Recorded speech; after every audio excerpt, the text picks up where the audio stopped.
मुझसे बहुत बड़ी गलती हो गई साई, बहुत बड़ी गलती हो गई। ये मैंने क्या कर दिया साई, ये मैंने क्या कर दिया। मैंने हर तरह से कोशिश की, लेकिन सुमित्रा और जिप्री अब भी मुझसे नाराजी है। मेरे सामने देखने तक को तैयार नहीं है साई। मेरे गहने और पैसे भी नहीं लिए।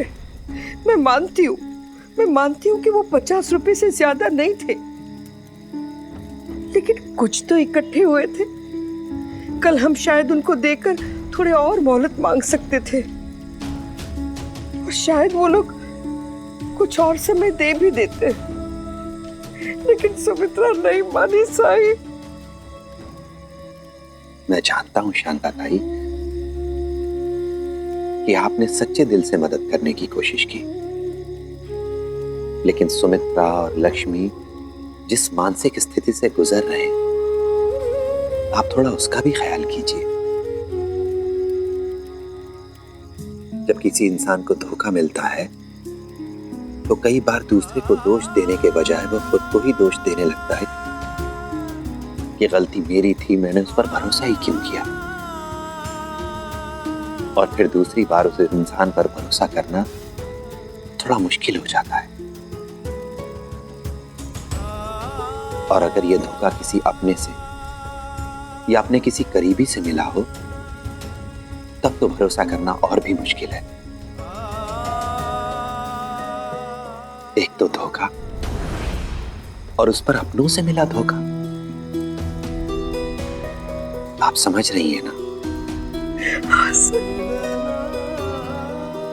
सुमित्रा ने तो आप पर भरोसा करके अपनी इकलौती बेटी लक्ष्मी की जिंदगी आपके हाथ में सौंप ही दी थी।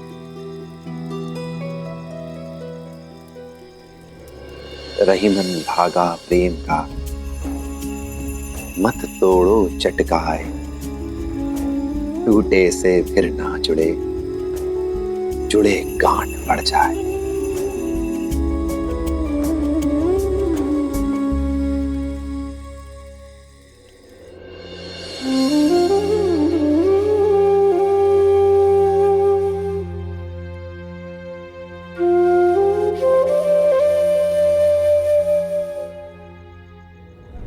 अगर तुझे वाकई मेरी चिंता है ना, तो इस रिश्ते के लिए हाँ कह दे।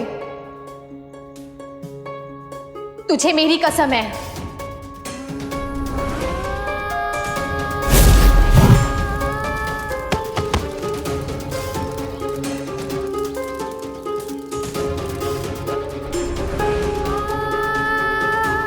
कल दोपहर 12 बजे तक तुम लोगों को इन्हें 300 रुपए लाकर देने होंगे, और अगर नहीं दिए तो सेठ परशुराम जी के साथ झीपरी को जाना होगा दासी बनके। मैं ही मूर्ख थी जो शांता का पे भरोसा कर बैठी। मैंने ही अपनी फूल जैसी बच्ची की जिंदगी दांव पे लगा दी, उसकी जिंदगी बर्बाद कर दी मैंने।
अपनी बेटी को जो दुख मैंने पहुंचाया है, उसके बाद मुझे जीने का कोई हक नहीं है।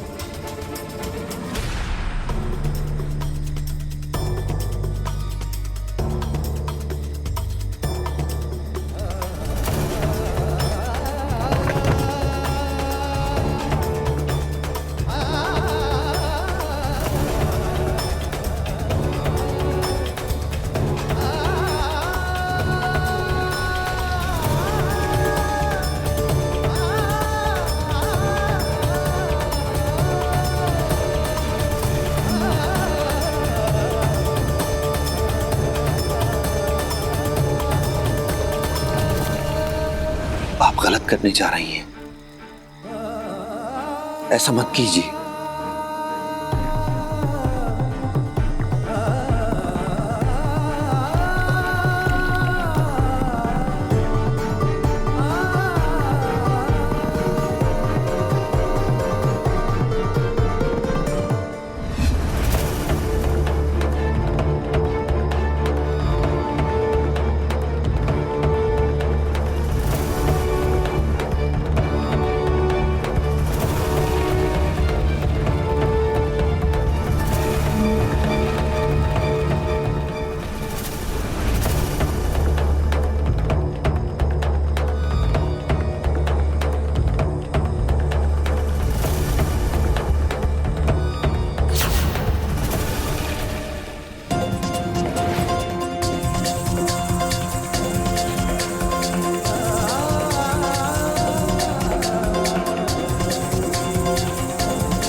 ये कुआं कहाँ गायब हो गया?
बैठ जाओ।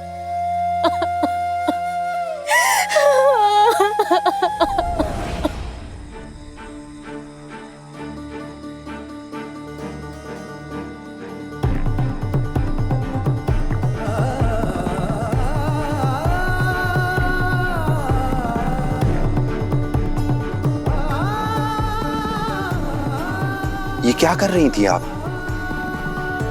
एक बार भी नहीं सोचा कि इसका अंजाम क्या होगा?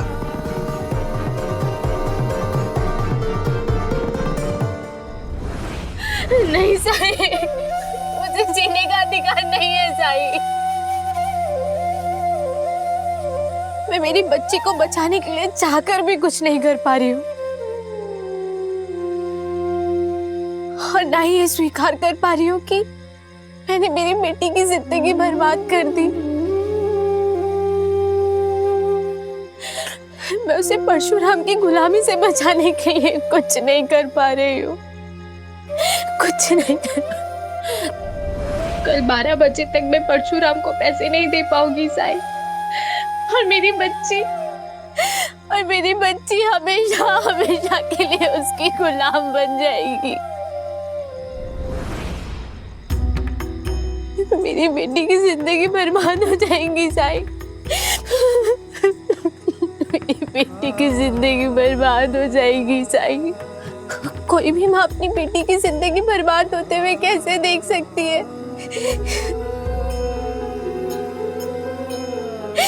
मैंने कहाँ लाके खड़ा कर दिया मेरी बेटी को, कहाँ लाके खड़ा कर दिया। नहीं जीना मुझे, नहीं जीना।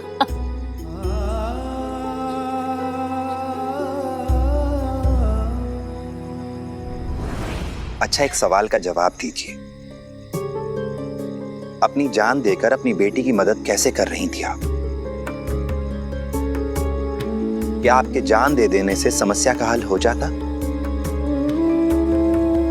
सारी परेशानियां खत्म हो जाती? एक तो लक्ष्मी वैसे ही परेशान है, और अगर आप जान दे देती तो जीवन भर उसे ये दुख सताता रहता, उसे ये ग्लानि बनी रहती कि उसके कारण उसकी मां ने प्राण त्याग दिए, उसकी मां ने आत्महत्या कर ली उसकी वजह से।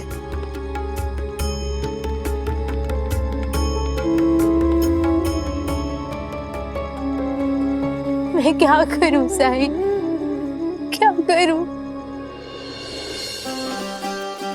जब कोई रास्ता ना दिखे तो उसकी तरफ देखना चाहिए।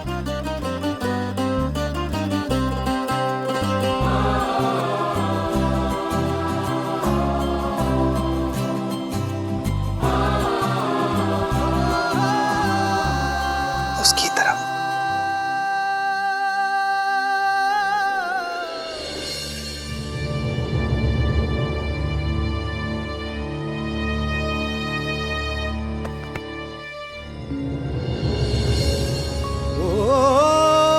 जब कठिनाई छाई तू ही याद आया, भटके राही को तूने रास्ता दिखाया, तूने भक्तों का बेड़ा पार लगाया। तेरी महिमा मेरे साई कौन जान पाया। ओम साई ओम, साई ओम, साई ओम, साई ओम, साई ओम।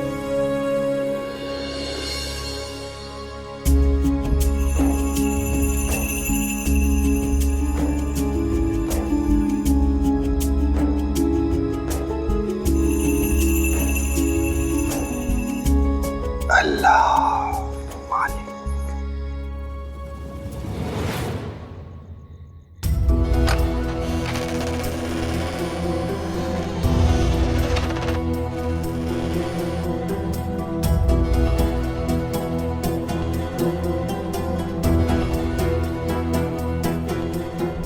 आई अभी कुछ देर और रसोई में रहेंगी, यही मौका है मेरे लिए।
जिप्री, जिप्री।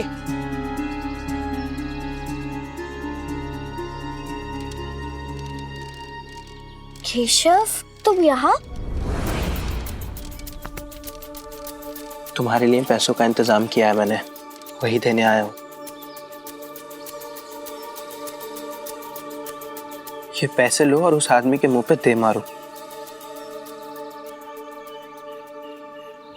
वो सब तो ठीक है केशव, लेकिन ये पैसे तुम लाए कहाँ से? मैं जैसा कह रहा हूँ तुम बस वैसा करो।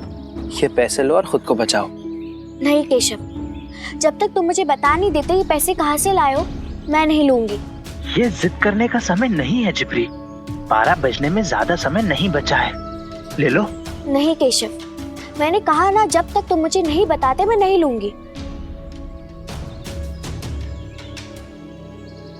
पिताजी से, उनसे लिए हैं मैंने। मतलब तुमने चुराया है? क्योंकि सरकार मेरी मदद करे तो तुम्हें पैसे दे नहीं सकते।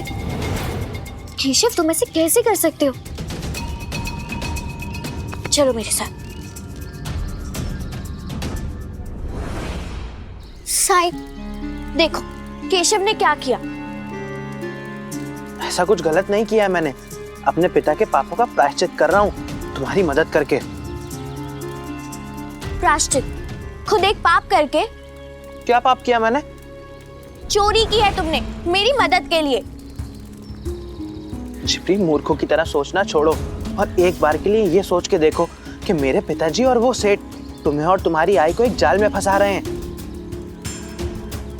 अगर उनके ही बुने जाल में मैं उनको फंसाकर तुम्हें बचा रहा हूं तो इसमें क्या गलत किया मैंने?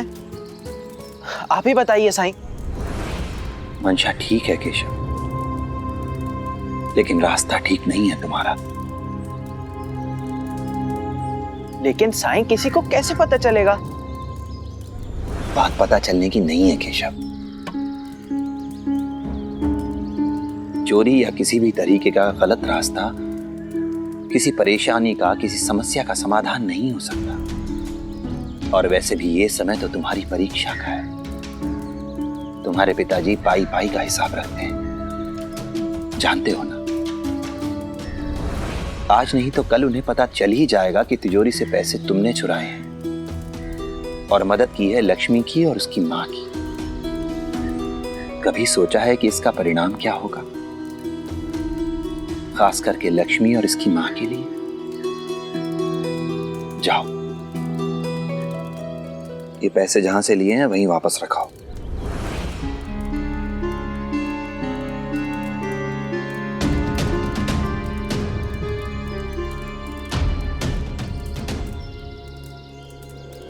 ओ जीवन डगर कभी जो कठिन हो जाए, मन विचलित हो और कोई मार्ग न पाए, अंधियारे की गहरी रात जो आए, हिम्मत टूटे और कुछ भी समझ न आए, तू श्रद्धा पथ पे सबूरी धर के बिना डिगे बस चलता जा। तू श्रद्धा पथ पे सबूरी धर के बिना डिगे बस चलता जा।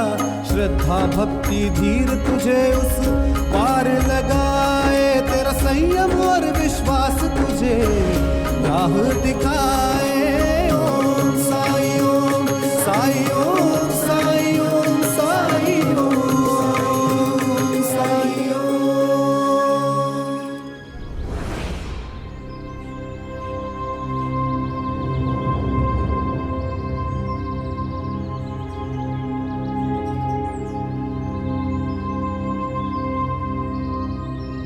जिप्री, तेरी आई कैसी है? ठीक है काकी। सुन, तू अपनी आई का ना अच्छे से ख्याल रखा कर। कल रात को उसकी हालत बहुत खराब थी। मुझे डर तो इस बात का है कि अगर पैसों का इंतजाम नहीं हो पाया ना तो वो बेचारी पता नहीं क्या कर बैठेगी। मतलब? तू नहीं जानती क्या? अरे बीती रात वो कुएं में कूदने जा रही थी।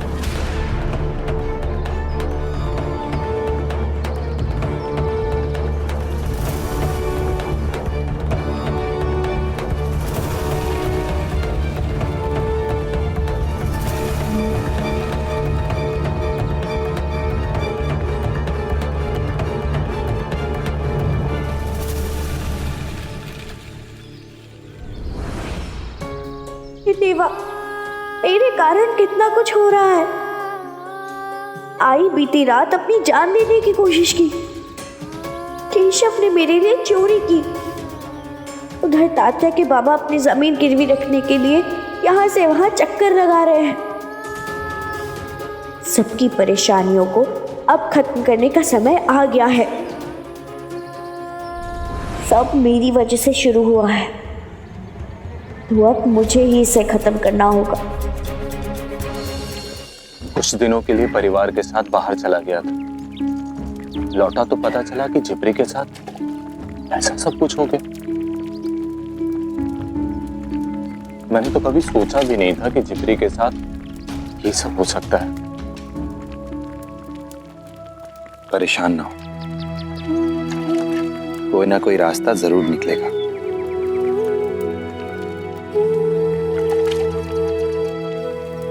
ठीक है सर, चलता हूं। राम जी भला करे।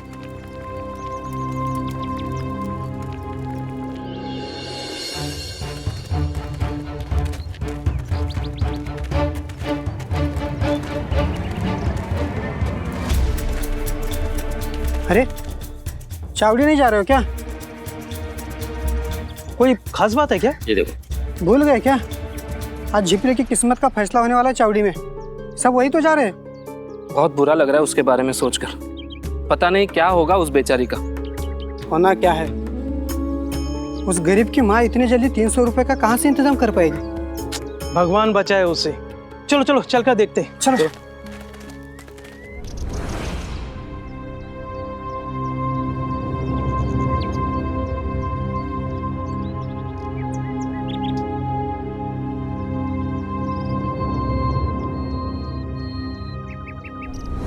सुबह से गए हैं और अभी तक नहीं लौटे।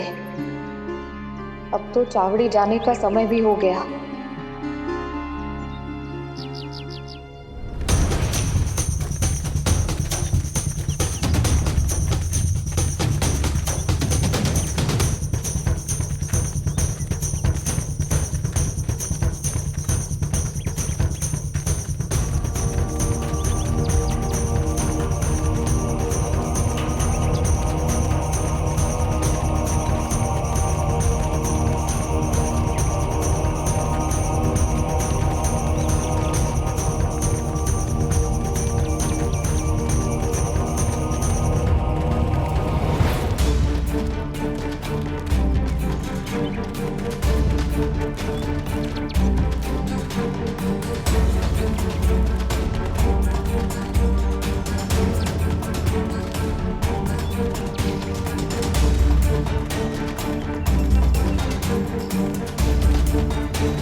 हरिओम।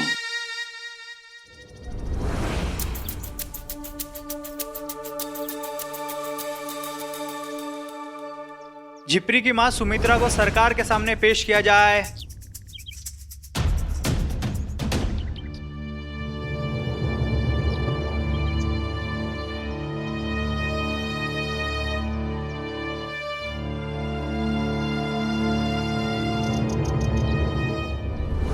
कल दोनों पक्षों को सुनने के पश्चात मैंने यह निर्णय दिया था कि आज 12 बजे से पहले झिपरी और उसकी मां को सेठ परशुराम जी को 300 रुपए का भुगतान देना है क्षतिपूर्ति के रूप में।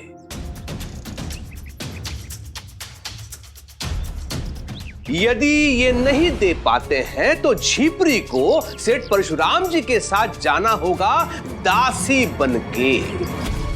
हरिओम।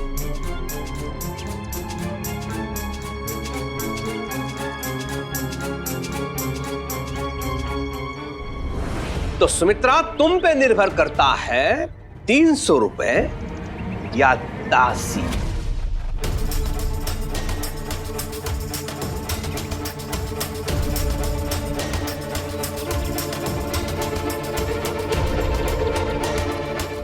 तू नहीं जानती क्या? अरे बीती रात वो कुएं में कूदने जा रही थी। नहीं सरकार,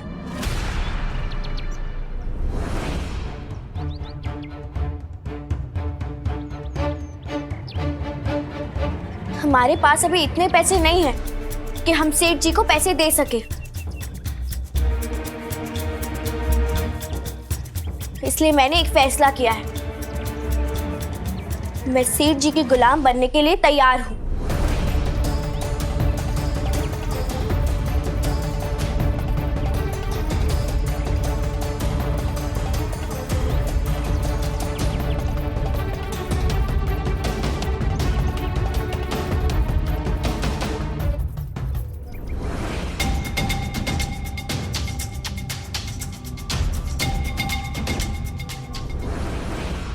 झिपरी, ये क्या बोल रही है? पागल हो गई है क्या? हाय, मैंने ये फैसला पूरे होशो हवास में लिया है। मैं इस लायक नहीं कि तुम मेरे लिए इतनी परेशान रहो। मुझे पता है, कल रात तुमने अपनी जान देने की कोशिश की थी।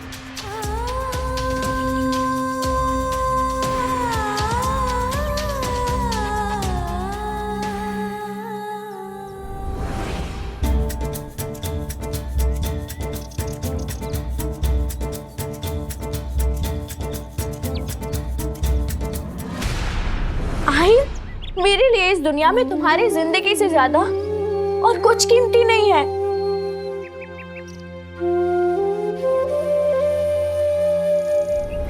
दास बनकर, गुलाम बनकर मैं अपनी जिंदगी जी लूंगी, लेकिन कम से कम मेरे पास अपनी आय तो होगी ना। चुप कर। पता है मुझे तू बड़ी हो गई है, लेकिन अपनी आई से बड़ी बनने की कोशिश मत कर। एकदम चुप। अब मैं बात कर रही हूँ।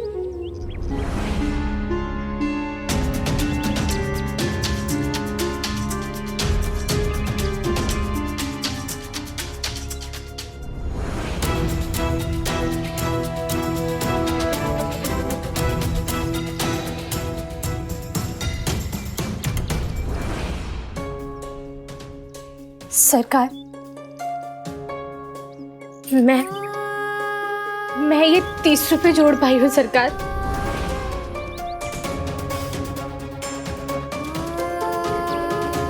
बाकी के पैसे मैं धीरे धीरे चुका दूंगी सरकार, एक एक पाई चुका दूंगी। सरकार, अभी मुझसे जितना हो पाया उतना मैं आपको दे रही हूँ। सरकार, हम गरीबों के लिए इतनी जल्दी इतने पैसे जमा करना संभव नहीं है सरकार।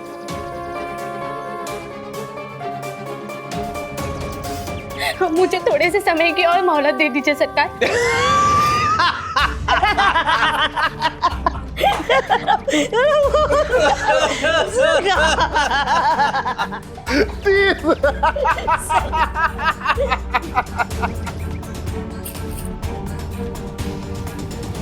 हरिओम हरिओम। गरीब को अपनी औकात के बारे में तभी सोचना चाहिए था जब वो किसी अमीर की भावनाओं के साथ, उसके विश्वास के साथ खिलवाड़ कर रहे थे।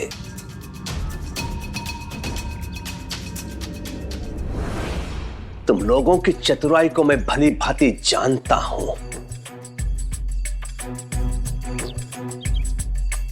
यही सोचते हो ना तुम लोग कि ऐसे सज्जन लोग अपनी प्रतिष्ठा खो जाने के डर से कुछ बोलेंगे नहीं, तो हड़प लो इन सेठों के पैसे।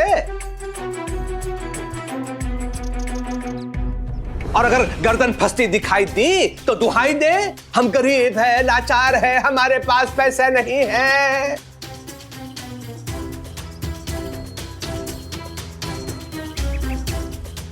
लेकिन ध्यान में रखो, मैं न्याय मूर्ति हूं, न्याय मूर्ति हूं।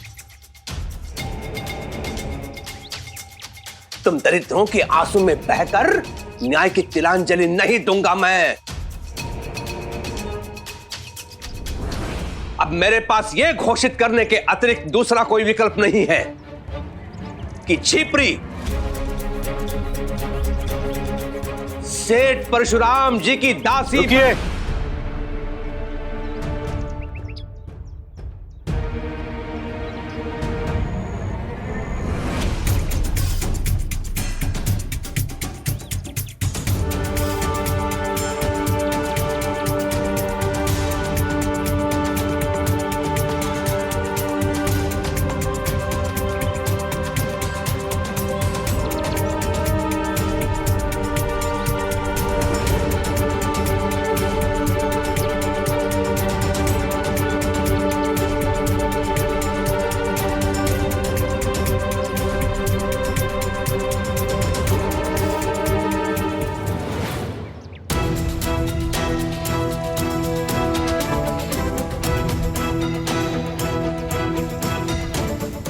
अब आपको झिपरी को गुलाम बनाने की कोई जरूरत नहीं है, क्योंकि पैसों का इंतजाम हमने कर लिया है।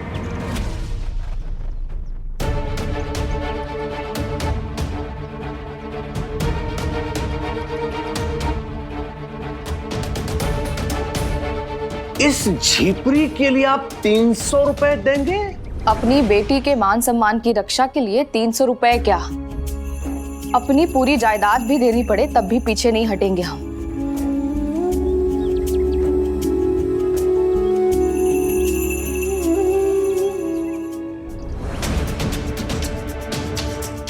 कहीं इस फकीर के मायावी सिक्के तो नहीं लाए हैं आप, जो घर पहुंचने से पहले रास्ते में लुप्त हो जाते हैं? ऐसी कोई बात नहीं है, बल्कि मैं चाहता हूं कि पैसे आप ही दीजिए।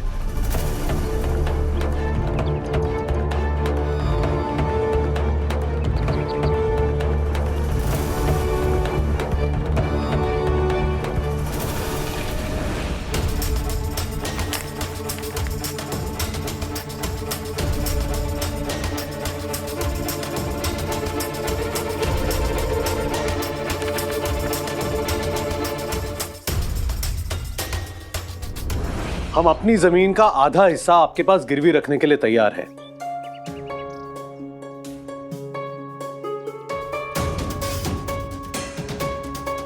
पच्चीस एकड़ जमीन के बाजार भाव के हिसाब से 300 रुपए होते हैं, जो मुझे आप दे सकते हैं। और वो पैसे आप ही के होंगे, तो गायब भी नहीं होंगे। वैसे भी आप गांव के मुखिया और बहुत बड़े साहूकार हैं, इसलिए आप तो मुझे पैसे दे ही सकते हैं।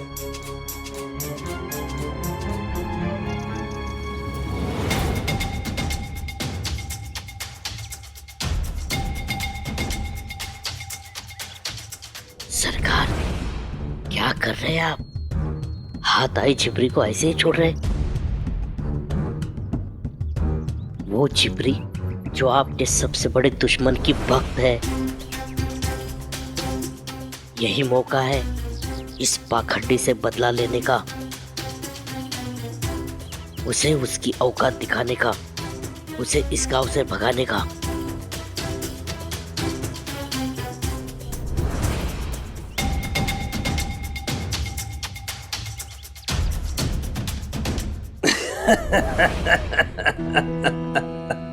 गिरवी रखी जाने वाली वस्तु का मूल्यांकन गिरवी रखने वाला नहीं करता है पाटिल जी, जो पैसे देता है वो करता है।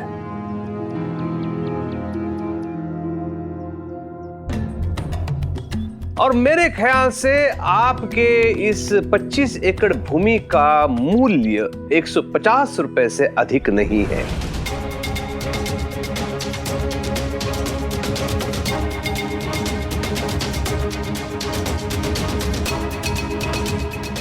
अगर आपको और पैसे चाहिए तो शेष भूमि भी मेरे पास आपको गिरवी रखनी होगी। हरिओम।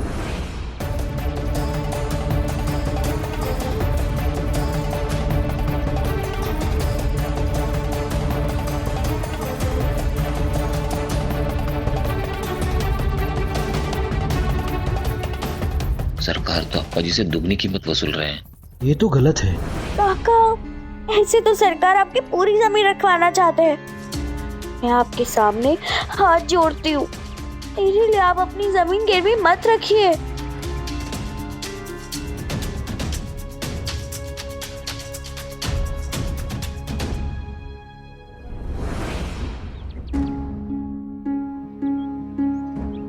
सरकार के प्रस्ताव को स्वीकार करने के सिवाय हमारे पास और कोई विकल्प नहीं है।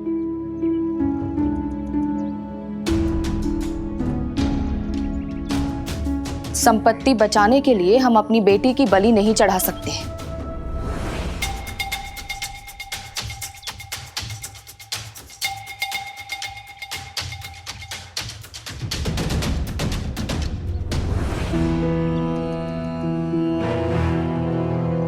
हरिओम। क्या हुआ फकीर?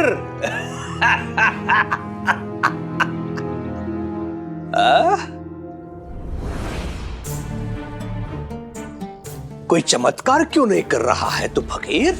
हाँ?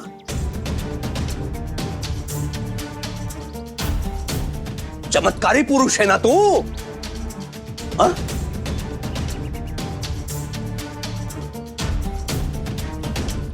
अपने प्यारे भक्त की सहायता नहीं करेगा? क्या दिन के 12 बजे तेरा काला जादू काम नहीं करता है? चिमटा लाया है ना जादू करने के लिए?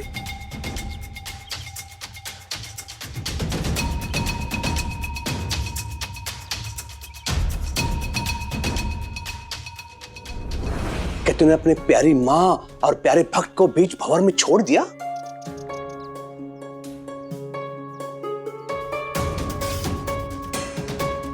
तुम्हें तो उनकी सहायता करनी चाहिए थी।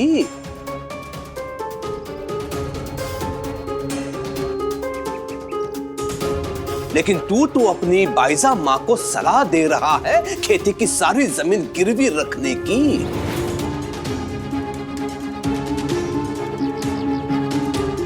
तुम्हें तो कृतज्ञ होना चाहिए था। तू तो कृतज्ञ निकला, पुत्र के रूप में भी और तथाकथित फकीर के रूप में भी।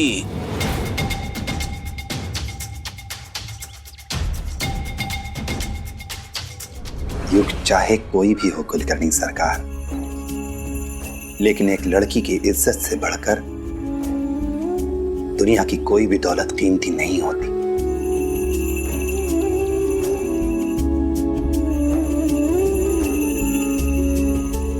और ये बात मेरी बाइजा मां अच्छी तरह से जानती है। बची बात इनकी जमीन की, तो उसे कभी भी छुड़ाया जा सकता है।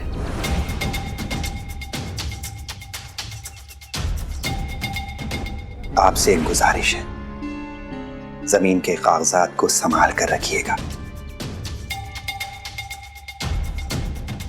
1 हफ्ते के अंदर अप्पा जी आपके पैसे वापस लौटाकर कागजात वापस ले जाएंगे।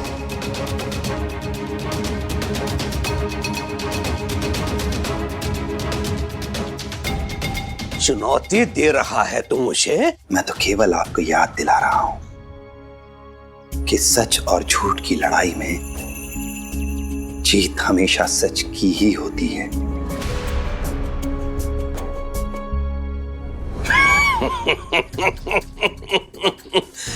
लेकिन दुख की बात है कि ये शिरडी है फकीर। यहां कौन जीतेगा और कौन हारेगा ये मैं तय करता हूं और करता रहूंगा। मैं यहां का मुखिया हूं, यहां का मालिक मैं हूं, कुलकर्णी सरकार। सबका मालिक एक।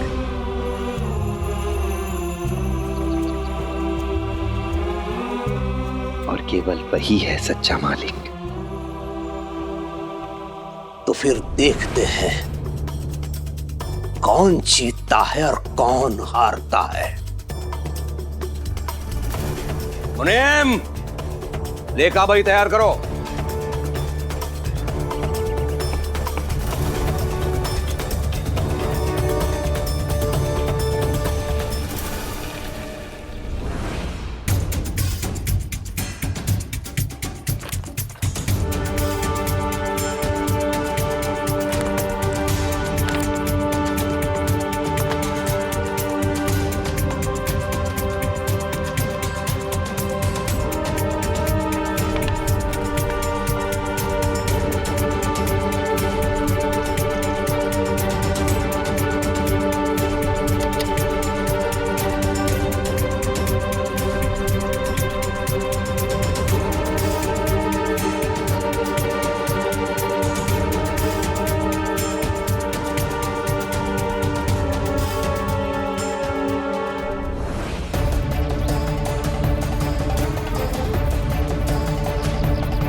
आपको आपके पैसे मिल गए,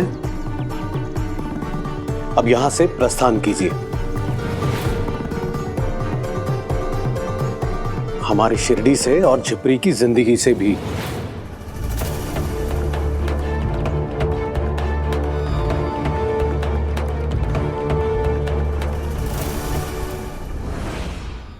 ऐसे और भी मजेदार वीडियो के लिए हमारे चैनल को लाइक, शेयर और सब्सक्राइब करें।